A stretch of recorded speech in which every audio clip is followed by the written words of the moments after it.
I met Rachel 7 years ago at a fall-themed charity event of all places. It wasn't my usual scene. I'd been dragged there by a buddy who promised free drinks and a lot of women in flannel. I wasn't really looking for anyone. I had just moved back to the city after a work relocation and was mostly focused on settling in, getting my routine back. Rachel was helping run the event.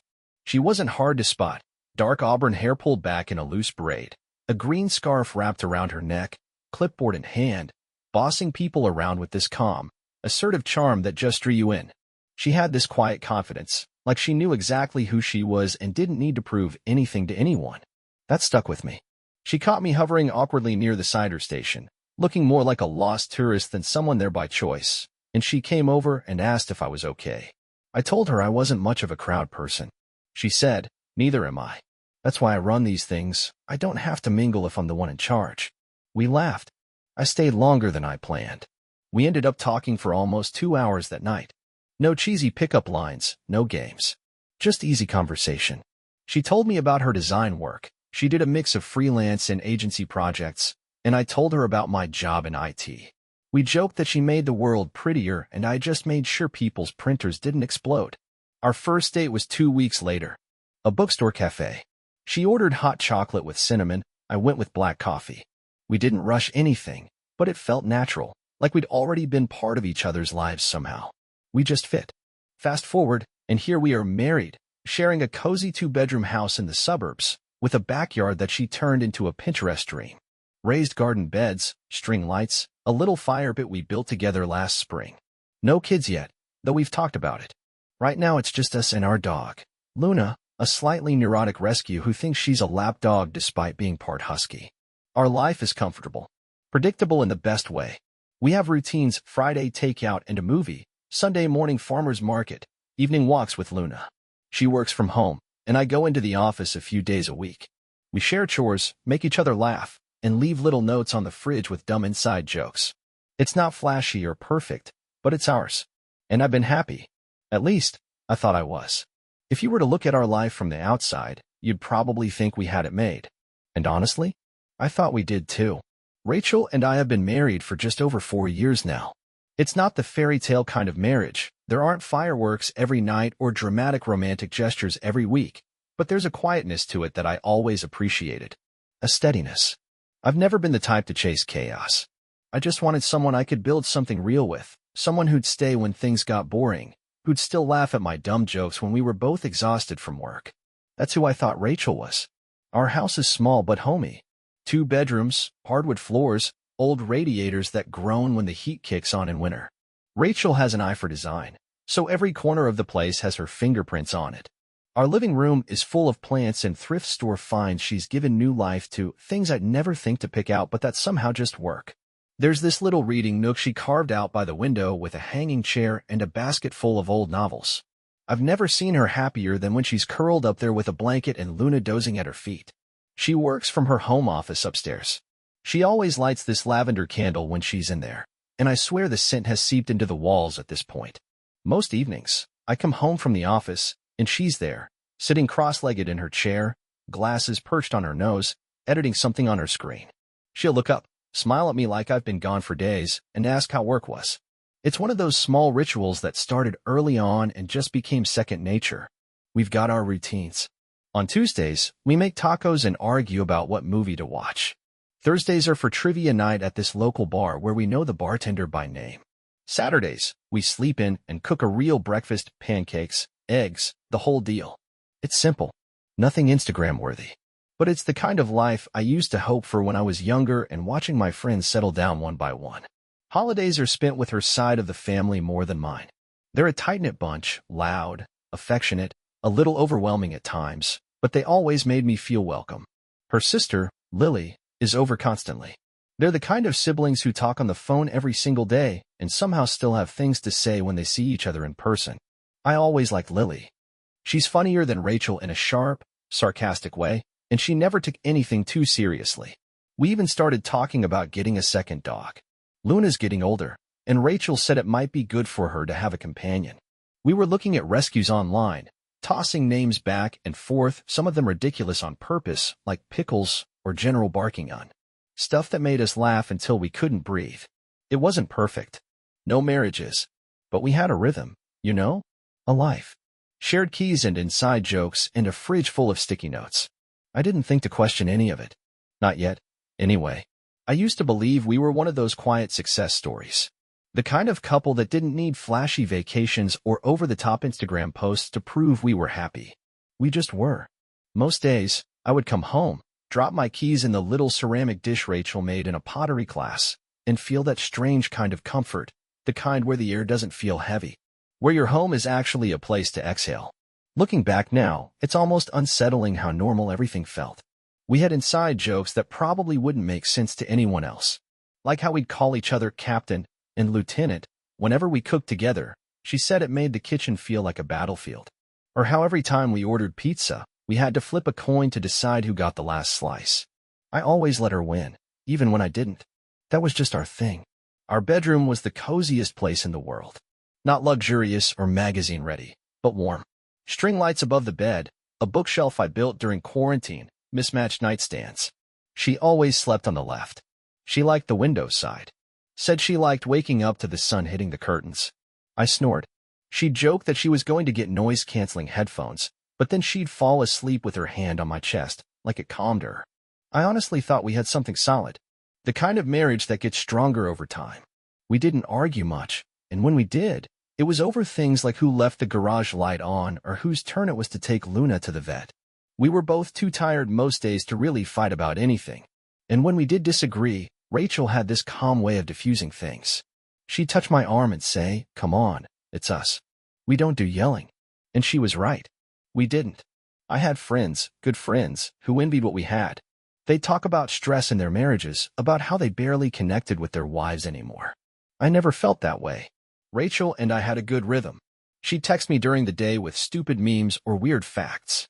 I'd send her photos of Luna doing something ridiculous or a song I knew she'd love. It felt like we were still choosing each other, even after all this time. The truth is, I thought I was one of the lucky ones. I genuinely thought I'd made it through the messy dating years and found someone who got me. Someone who'd stay. It's strange to think about it now, how deeply I believed in all of it. The house, the dog, the routines, the unspoken language between us.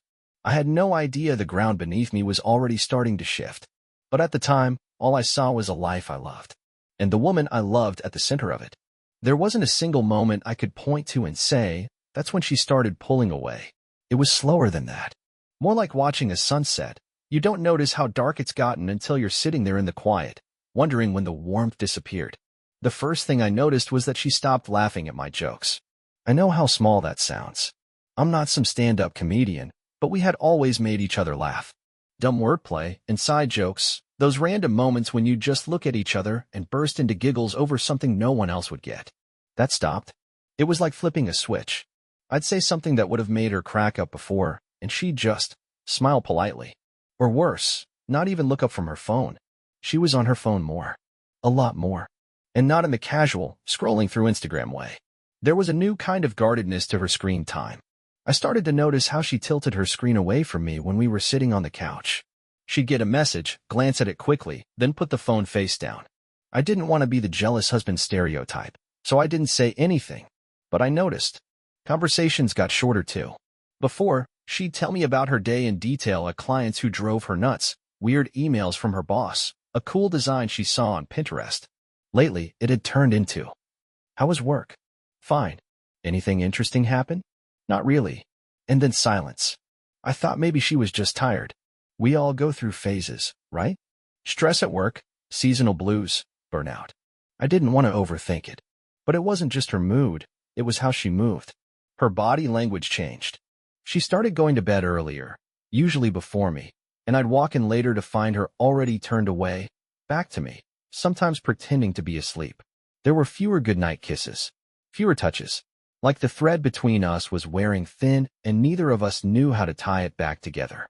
One night, I walked into the kitchen and caught her staring blankly at the window, her phone on the counter, screen off. I asked if she was okay. She said, "Yeah, just tired."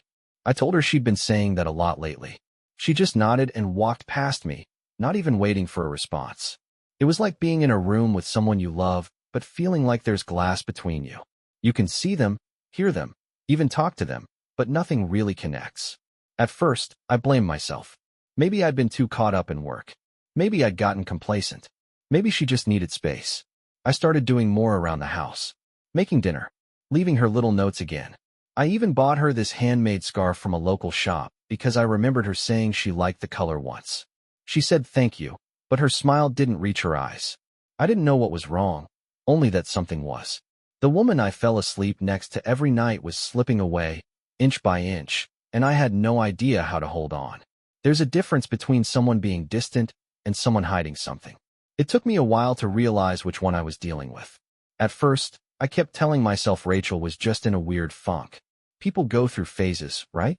Maybe she was burned out from work, or tired of the cold weather, or dealing with something internally she didn't know how to talk about. I gave her space.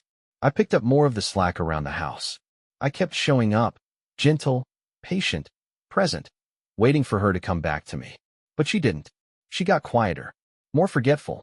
She started missing things she never used to, important dates, calls with her sister, even our Friday night rituals. One week she didn't come home until after 11. Said she lost track of time catching up with a friend after a client meeting. I didn't press it, but something about the way she said it, it felt rehearsed. I noticed she started dressing differently too. Not in a bad way. In fact, that was the weird part. It was good. Too good. More makeup than usual. New clothes I hadn't seen before. Suddenly, she was into perfume again, something floral and sharp I didn't recognize. When I mentioned it, she brushed it off like it was nothing. Just a free sample, she said. Don't overthink it. But I was. It's hard to explain how the brain works when you start doubting the person you trust the most. It doesn't hit you like a truck. It creeps in, slow and disorienting. You start second-guessing everything. Your memory, your gut, even your own worth. I caught myself doing things I swore I'd never do. Glancing at her phone when she left the room. Watching the way she typed her passcode. Listening for names during her phone calls. She wasn't being obvious, but something was off. Her phone barely left her side anymore. Even when we watched TV, it was always face down, on silent. One afternoon, I came home early from work. She wasn't expecting me. Luna barked as I opened the door, and I heard movement upstairs. Rachel came down a minute later, hair a little tousled, wearing jeans and a sweater I knew she hadn't worn to work that morning. Hey, I said, trying to keep it light. What have you been up to? She blinked like I'd caught her mid-thought. Just working from home today. I had a migraine earlier, so I skipped the office. Something about the timing felt off. But I nodded. You okay now? Yeah, just tired. Always tired. Later, I walked past the laundry room and noticed a shirt draped over the hamper. A men's shirt. Not mine. I held it in my hands longer than I should have, staring at it like it might explain itself. It was just a simple button-down. White, faintly wrinkled, smelled faintly like cologne. Not my scent. I didn't ask her about it. I couldn't. Not yet. I just tucked it back where I found it, closed the door, and pretended I never saw it. But from that moment, something inside me shifted. A quiet voice in the back of my head that whispered, "You're being lied to." And once you hear it, it's hard to make it stop. I don't know exactly when the silence between us stopped feeling peaceful and started feeling like something was being buried underneath it. Our house, once so full of the mundane noises of a shared life. Luna's nails tapping across the floor, our overlapping Spotify playlists playing in the background, the casual chatter about nothing in particular, had started to feel unnaturally still. It was subtle at first, like the volume had just been turned down, but the quiet got heavier with each passing week. Rachel was still there, physically. Her stuff still filled the closet. Her toothbrush sat next to mine. Her mug, the one with the little chip on the rim she insisted on keeping, was still on the shelf. But emotionally, she was drifting somewhere I couldn't follow. I started noticing more absences that didn't have clean explanations. She began staying late at the office more frequently, even though she normally worked from home. I'd get vague texts about last-minute meetings or coworker happy hours I'd never heard of. The messages were short and mechanical, no emojis, no warmth. I'd respond, ask what time she expected to be home, and more often than not I'd get nothing until she walked through the doors several hours later, already mid-apology. Sorry, I was driving, or my phone died, or just crazy day. The kind of explanations you could believe once, maybe twice. But eventually they just started sounding like scripts. I began to dread evenings. Every time she walked in, I found myself scanning her, looking for clues. New makeup? Different earrings? Was that perfume again? I hated myself for noticing. Hated myself more for pretending not to. I started keeping track of little details, quietly. I never confronted her. Not because I was afraid of the truth, though maybe, deep down, I was, but because I kept hoping I was wrong. I told myself I was being paranoid, that I was insecure, that I'd seen one too many cheating stories online and was letting my imagination turn nothing into something. But when your gut starts twisting every time your wife smiles at her phone and doesn't tell you why, it's hard to write that off as coincidence. One night, I woke up around 2 a.m. and found the other side of the bed cold. Rachel wasn't there. I padded into the hallway, half asleep, and found her sitting in the living room with the lights dimmed, scrolling on her phone with this blank look on her face. I startled her. She quickly clicked the screen off and tucked the phone into the pocket of her robe like she was hiding a cigarette. Couldn't sleep, she mumbled. Didn't want to wake you with my tossing. I nodded, said nothing, and went back to bed. But I couldn't sleep either. I just lay there staring at the ceiling, wondering who she was texting at 2 in the morning that made her look so serious. Luna seemed to pick up on the shift before I did. Dogs are like that. She started sticking closer to me, following me room to room, resting her head on my lap in a way that felt almost protective.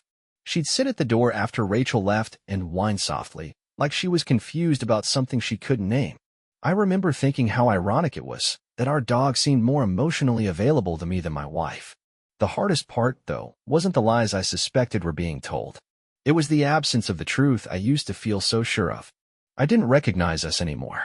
The woman who used to curl into my side on the couch, who once traced her finger over my knuckles and said, "I always feel safe with you," was now a stranger in my own home. She still smiled. Still said, "Love you," before hanging up the phone. But those words started to sound like someone reciting lines from a play they no longer believed in. I kept searching for some sign that I was imagining things, some undeniable gesture that would snap everything back into place. But it never came. Instead, I lived in that in-between place. The worst place, where nothing's confirmed, but nothing feels right. I wasn't just losing my wife, I was losing the version of myself who believed our life was still real. And that version of me? He was starting to vanish. By the time November rolled around, I had stopped trying to convince myself I was imagining things. I hadn't found anything concrete, no lipstick on a collar, no messages I could point to, but I didn't need hard proof anymore. I could feel the betrayal pressing in from all sides, like the walls of our life were closing in just slow enough to keep me from screaming. Rachel had started spending more weekends out. Just catching up with Lily, she'd say. Girls' brunch, or she's going through something. I'm just being there for her.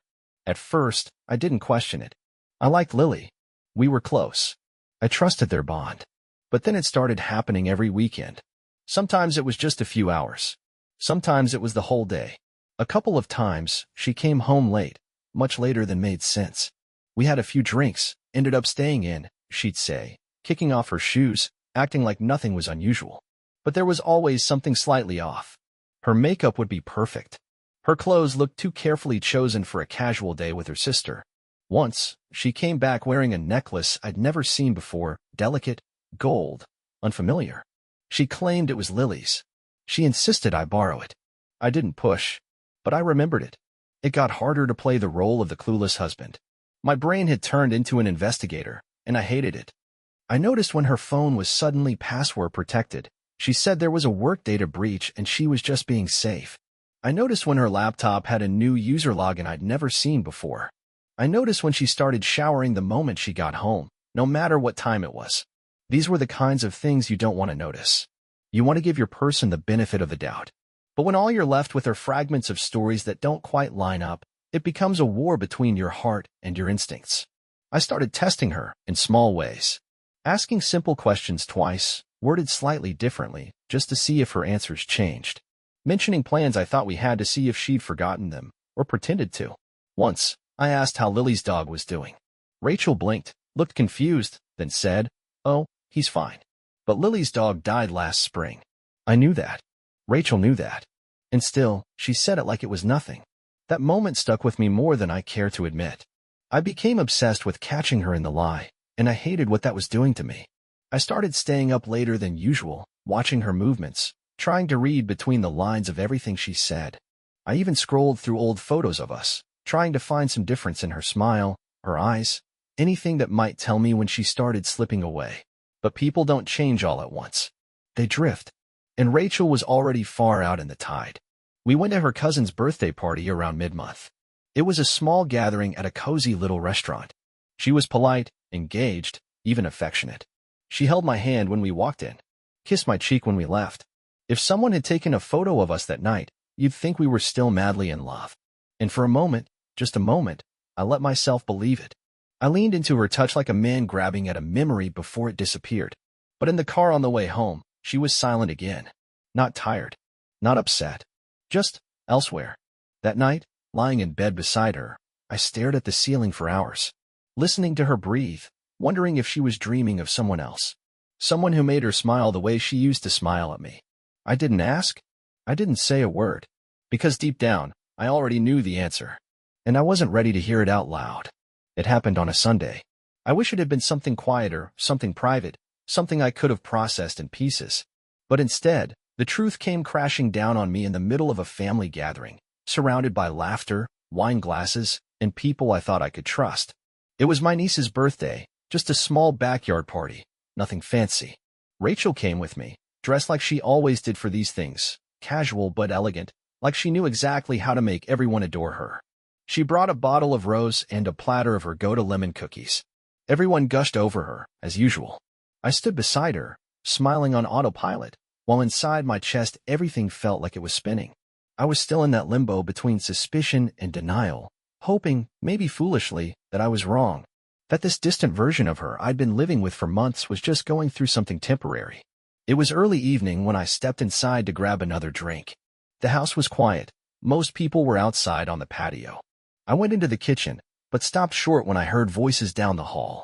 The door to the den was cracked open, just enough to hear everything. Rachel's voice came first. Light. Effortless. I didn't mean for it to happen, but it just did. I don't know. I guess I still had feelings buried deep down. Seeing him again, it was like muscle memory. I froze. My stomach dropped. Then my sister's voice laughing. Laughing. Honestly, you held out longer than I thought. I always said you two were unfinished business. And then my mother's voice soft, but not surprised. Well, sweetie, you deserve to be happy. You've been patient long enough. You married down. He's a good man, but let's be real, he's never been exciting. I didn't move. Couldn't. I was standing there, holding a damn cup, listening to the three women closest to me talk about my betrayal like it was brunch gossip. My wife wasn't just cheating. She was confiding in my family about it, openly, comfortably, like I was an afterthought, a minor complication in her path to whatever this new life was. She was talking about him, and I knew who it was before she even said his name. Mark. Her ex-husband. The one she told me was long in the rear view. The one she swore she'd never speak to again. The one I'd asked about, once, years ago, when I found a picture in her old drawer. She told me it was nothing, that she didn't even remember keeping it, that she would never go back to someone who made her feel so small. Now here she was, reminiscing about him like he was the love she never got to finish. And my mother, was telling her it made sense. I didn't walk into the room. I didn't confront them. I didn't throw anything, or scream, or collapse to the floor like a movie character. I just stood there, letting their words fill in every gap my suspicion had left behind. Each sentence like a nail in the coffin of my marriage. My mother's gentle enabling. My sister's smug amusement. Rachel's soft, fond tone. There was no guilt in her voice. No regret. Just a lightness. Like she'd already moved on, and I was the last fool still clinging to the fantasy. I left the party without saying a word. I told someone I wasn't feeling well. I don't even remember who. I just walked out, got into the car, and drove. My hands were shaking. I didn't cry. I didn't scream. I just felt hollow. Like someone had scooped out my insides and left nothing but the echo of their voices. That was the moment everything snapped. Not just the trust. Not just the marriage. But the part of me that still hoped. That still loved her. That still thought maybe, just maybe, this could be saved. No. I was done. And when I got home, I already knew exactly what I was going to do next. I don't think I've ever felt that kind of rage before. Not even when I was younger and stupider, the kind of guy who got into bar fights and thought anger was just adrenaline with a sharper edge. No, this was different. This was white-hot clarity. Controlled. Focused. It wasn't the kind of anger that made me want to yell. I didn't want noise. I wanted consequences. I got home from the party and sat in my car for a full hour. Didn't go inside. Just sat there with the engine off, staring at the porch light. My house, the one I thought was safe, felt like a crime scene. Every part of me was vibrating. I wasn't hurt anymore. Not sad. Not confused. I was done being the one who sat back while they laughed at me behind closed doors. I wasn't going to be the fool anymore. The first thing I did was change the locks. I texted my buddy Dave, who's a contractor, and he showed up within an hour with a drill and a bag of fresh hardware. He didn't ask questions. He didn't have to. I must have looked like a man on the edge, because he didn't even make a joke, just nodded, handed me a beer, and got to work. By the time he left, my front door no longer welcomed her. Next, I gathered every piece of Rachel's life that lived in our house. Clothes, shoes, jewelry, makeup, that stupid lavender candle she always lit in her office. I packed it all into suitcases and bags and dumped them right on the front step. I didn't care how much it rained that night. I didn't care if someone drove by and saw. In fact, I wanted them to see. Let the neighbors wonder. Let the whispers start. But I wasn't finished. I called Lily. I didn't even plan to. I just saw her name on my phone and acted on instinct. I know how this sounds. I do. But when she picked up, her voice cautious, almost guilty, something inside me clicked. "Come over," I said. There was a pause. "Is everything okay?" "No. And you know it. Come over." She showed up 40 minutes later, wearing an oversized hoodie and leggings like she'd thrown them on in a rush. Her face was tight, unreadable. She didn't ask about Rachel. Didn't ask what happened. Just looked at the pile of bags on the porch, then looked at me. I could see the flicker of something in her eyes. Anger, regret, maybe even shame. But she walked inside. We didn't talk much. We didn't need to. I'm not going to pretend it was romantic. It wasn't. It was messy and impulsive and born entirely out of betrayal. But it happened. On the same bed where Rachel used to sleep. With her sister. And when it was over, I didn't feel guilt. I felt something else, done. The next morning, before Lily left, I took the video I had recorded on my phone and sent it to Rachel. No caption. No explanation. Just the video. Not even 10 minutes later, my phone lit up with a flurry of calls. I didn't answer. I just watched the screen light up over and over again with her name. The silence on my end said everything I needed it to. I don't know what she said to Lily. I don't really care. I'd already said what I needed to say. This wasn't about cheating on her back. This was about burning the bridge behind me, so I wouldn't even be tempted to turn around.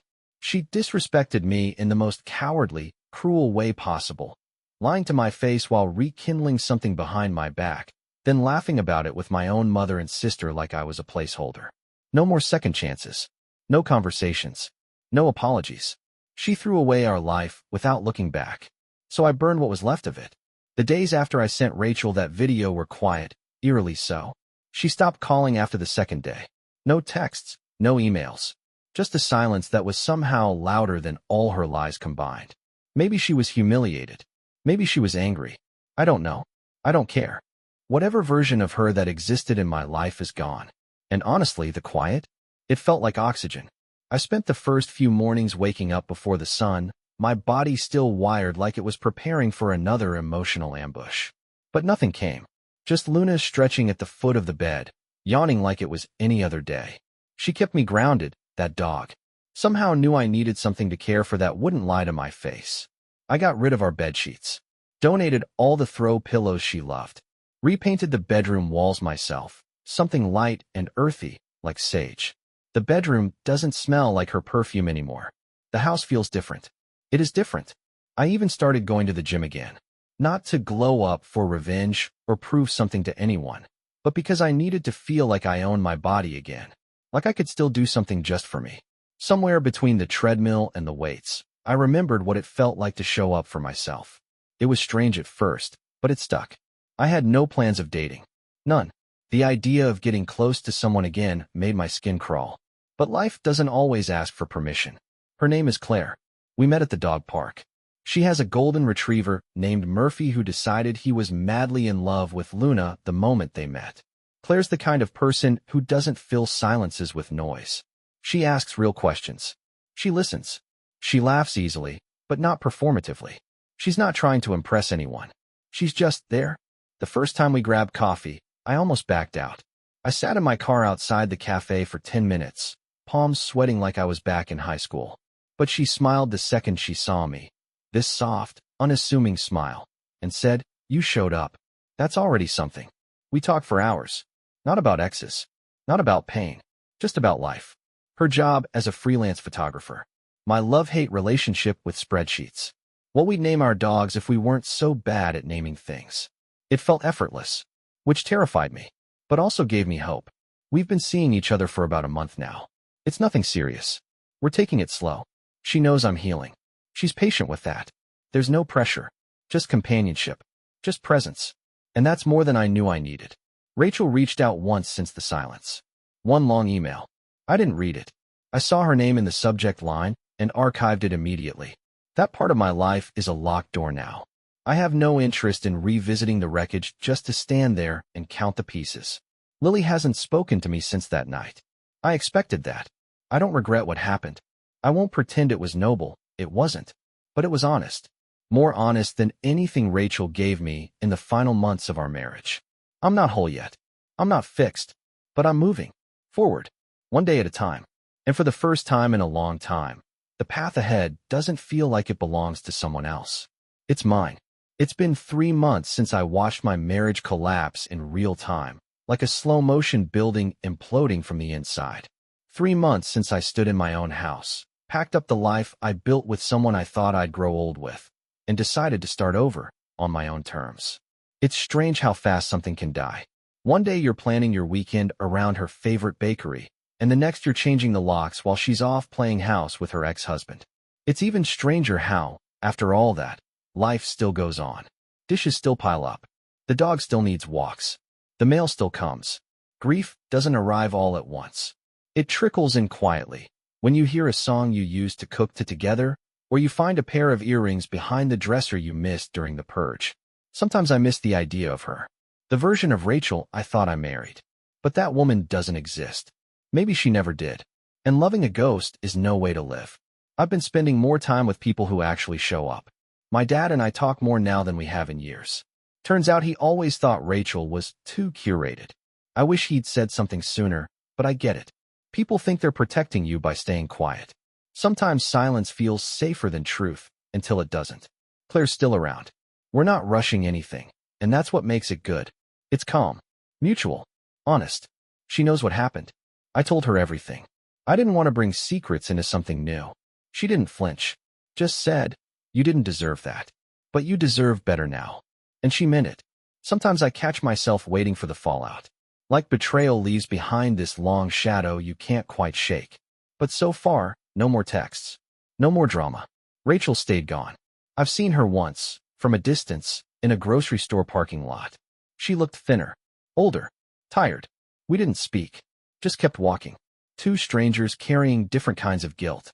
If you'd told me a year ago this is where I'd be, divorced, rebuilding my life from the ground up, sleeping better alone than I ever did next to her, I wouldn't have believed you. I thought love meant holding on no matter what. But now I see real love, doesn't leave you guessing. It doesn't hide. It doesn't lie. And it sure as hell doesn't laugh about your heartbreak with your mother behind your back. To anyone reading this who's been where I've been, or worse, I promise you, it gets better. It doesn't get perfect, but it gets real. And real is better than perfect. Real doesn't shatter the second someone else walks into the room. Real stands when everything else crumbles. I'm not angry anymore. Not even at her. She made her choices.